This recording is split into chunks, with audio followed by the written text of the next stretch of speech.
Bienvenidos al segmento de sustentabilidad de Latidos Magazine. Yo soy Teresina de Use Your Ecologic y hoy tenemos un invitado muy especial. Su nombre es Adrian y trabaja en el Auckland Council. Él es jefe del Departamento de Educación y Comunidad de Acción Climática y ha estado trabajando cerca de la sustentabilidad desde hace 10 años. Parte de su background es en eficiencia energética y energías renovables. Así que hoy nos va a hablar un poco al respecto de los proyectos que lleva a cabo y de cómo nosotros como latinos nos podemos incorporar. Hello Adrian, how are you? Yeah, good, thank you. Can you tell us please what is your role and a little bit of context of it? So my role at Auckland Council is head of two teams. So we've got a schools team and then the low carbon living team. So the schools team is primarily engaging with Auckland schools to support students and teachers with sustainability programs. We also have 5 experience centres. So these are places where students can come along and they can learn about waste, or they can learn about planting. And as well as that, we have the low carbon team. So the low carbon team is about enabling the community and enabling Aucklanders to understand how they create carbon emissions, their carbon footprint, and then give them programs and ideas on how they can reduce their carbon emissions. Can you explain us what is a carbon footprint, in an easy way to understand that? Sure. A carbon footprint, I guess, is all the carbon emissions that come from the way we live our lives. So the way you drive to work or school, what you eat, how you heat your home or the energy you use in your home, and if you do international travel. And I guess each of those sources, like as you can imagine, flying a plane, you're burning fossil fuels. When you eat, in particular, dairy and beef, the animals produce methane, which is a global warming gas. So all of these things contribute to our carbon footprint. In Auckland, the average is about 10 tonnes per person per year.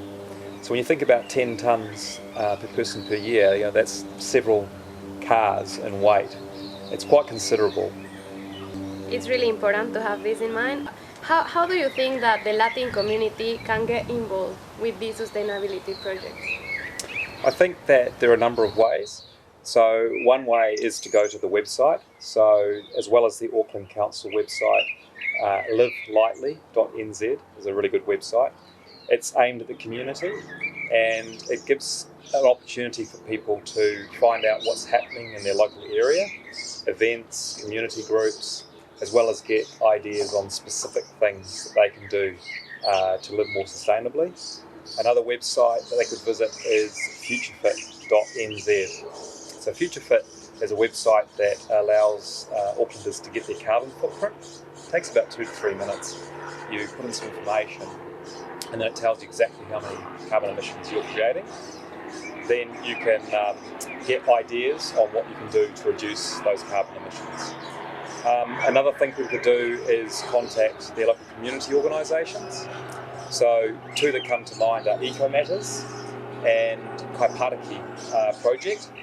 And so there are just a couple of organisations, but there are over 600 community organisations in Auckland. And you can reach them through Facebook, through Auckland Council's website.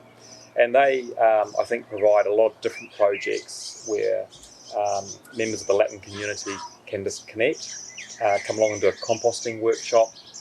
They could do a cooking class about how to understand what foods they might be able to source locally, what they can grow.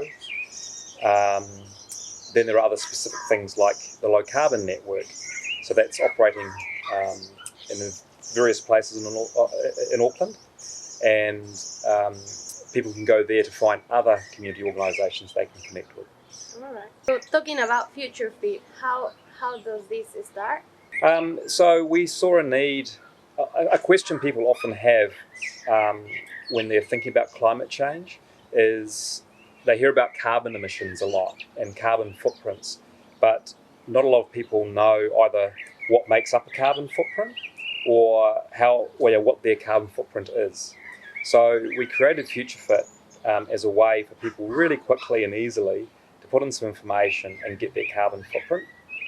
And then we also wanted to support it with easy things. Well, not all the actions are easy, but easy to understand actions that they can take to reduce their carbon emissions. I think that there is a way to encourage Latin participation specifically.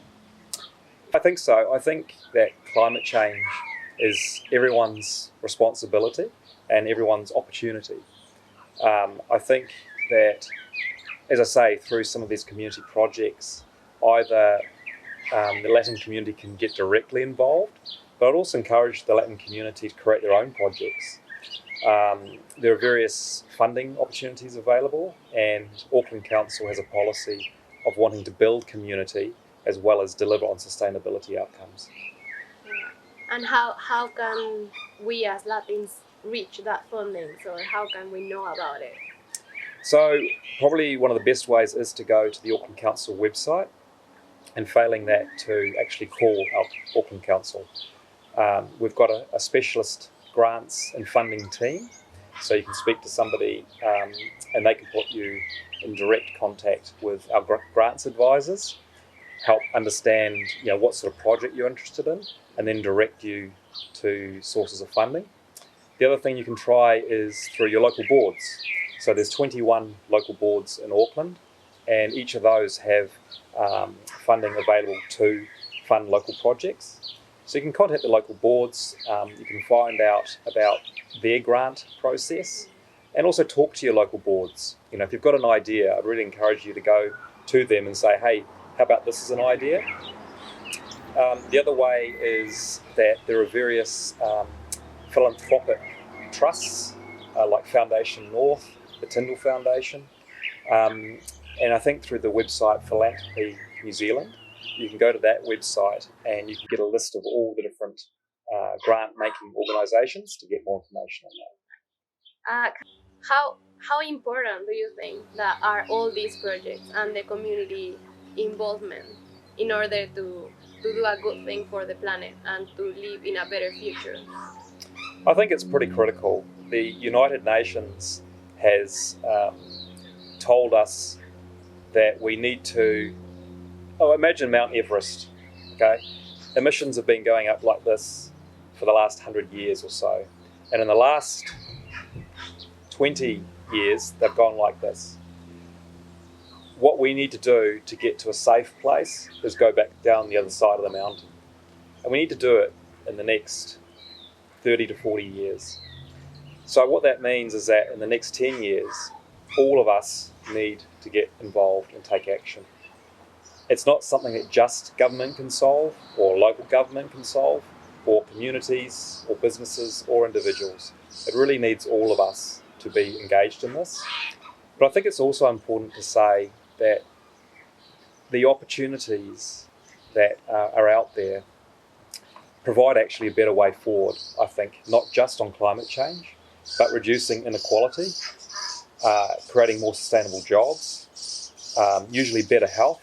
So I think that I encourage people to look at the bigger opportunities beyond just climate change and sustainability, to really ask the question, how could this benefit my community? All right. Is there anything that you would like to add? Lead by doing. It's always very powerful when you take those small actions. It's surprising how much of an impact it can have on other people. Thank you so much. Thanks for your time. Esto fue todo. Muchas gracias.